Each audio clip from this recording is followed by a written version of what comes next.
Never take a job where the last person vanished without a trace. On a desolate island off the coast of Maine, a lighthouse has stood for over a century, guiding ships through the deadly Atlantic waters. But this lighthouse has a sinister reputation. Every keeper who takes the job disappears, leaving behind only whispers of curses and ghostly revenge. When a young man, desperate to escape his past, accepts the position, he believes it's just an old fisherman's tale. But the island's dark secrets won't let him leave so easily. Nathan Caldwell wasn't exactly in a position to be picky. His life had crumbled over the past year. A failed marriage, mounting debt, and no prospects. When the notice for a lighthouse keeper popped up at the employment office, he'd laughed at first. Who even worked at lighthouses anymore? But the pay was decent, and the job came with room and board.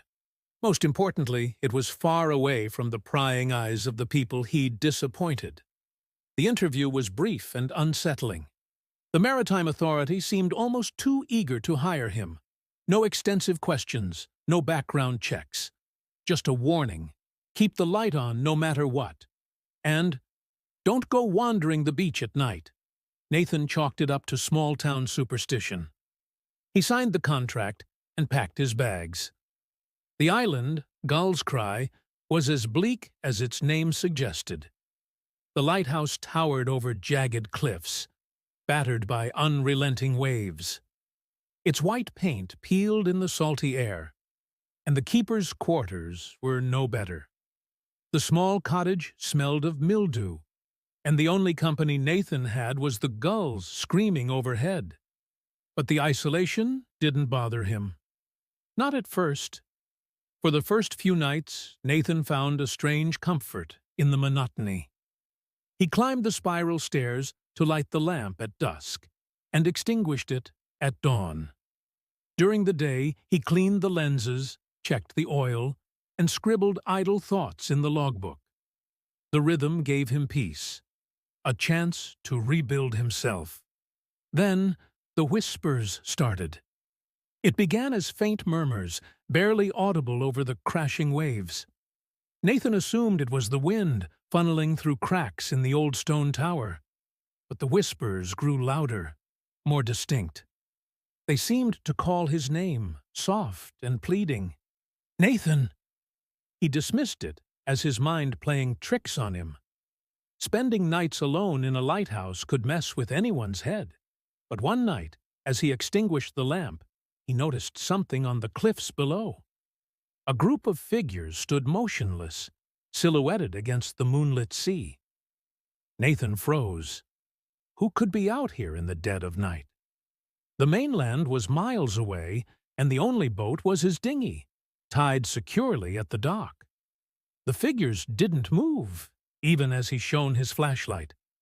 Their shapes were human, but wrong, distorted, as if the sea had molded them from salt and shadow. Nathan's heart pounded as he hurried back inside, bolting the door. He tried to sleep, but the whispers followed him, growing louder, more insistent. "Nathan, help us!" By morning, the figures were gone, and the beach was untouched. No footprints, no sign anyone had been there. Nathan convinced himself it was a dream, a hallucination brought on by loneliness and stress. But the following night, the whispers turned to wails. He climbed the tower to relight the lamp, but his hands trembled as he worked.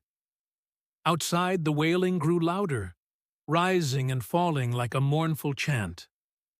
When he looked out the window, his breath caught in his throat. The figures were back, closer this time, standing at the base of the lighthouse. "What do you want?" he shouted, his voice cracking. The figures didn't respond. They simply stared, with hollow, sea-glass eyes. The next day, Nathan scoured the island for answers. In the keeper's quarters, he found a dusty journal tucked behind a loose floorboard. It belonged to the previous keeper, a man named Harold Greaves. The entries began mundane, detailing the daily tasks of maintaining the lighthouse. But as Nathan flipped through the pages, the tone shifted. Harold wrote about the whispers, the figures on the cliffs, and a growing dread that consumed him.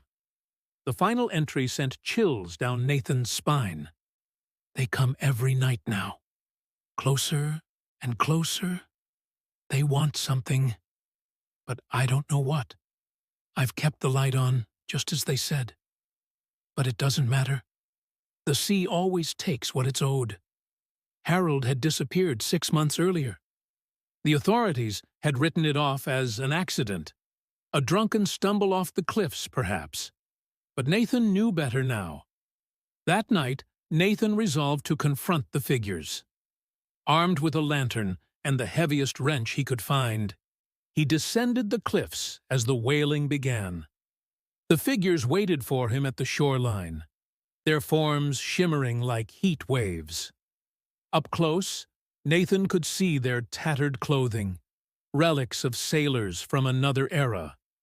Their faces were pale and waterlogged, lips moving soundlessly in unison.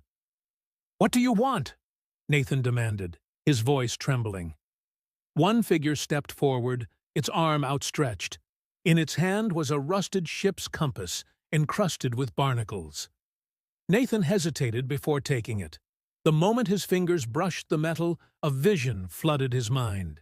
He saw a ship, massive and proud, battling a storm.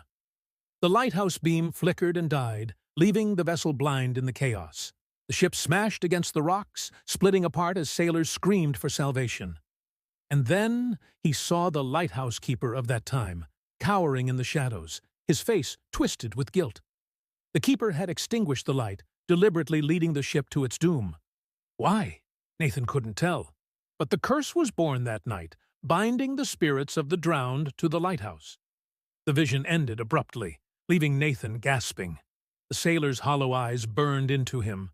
They wanted justice, restitution for the betrayal that had doomed them. But what could Nathan do? "I'm not the one who did this," he pleaded. "I'm just here to keep the light on." The figures didn't respond. Instead, they turned and walked into the sea, vanishing beneath the waves. The compass remained heavy in Nathan's hand. Over the next few days, Nathan struggled with the weight of the curse. He kept the light burning every night, but the whispers never ceased. The journal hinted at a ritual, a way to appease the spirits, but the details were maddeningly vague. Nathan realized he might have to pay the price for the sins of a keeper long dead. One stormy night, the whispers reached a fever pitch. The figures returned, this time inside the lighthouse.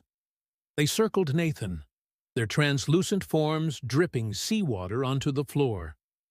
The leader stepped forward, pointing at the compass in Nathan's hand. He understood then what they wanted. A keeper who wouldn't abandon his post, who would guide the lost home, even in death. Nathan's final log entry was brief. The light must never go out, not again, not ever. When the Maritime Authority arrived weeks later, they found the lighthouse empty. The lamp burned brightly, its beam cutting through the fog. Nathan was gone, but his presence lingered in the whispers carried by the wind.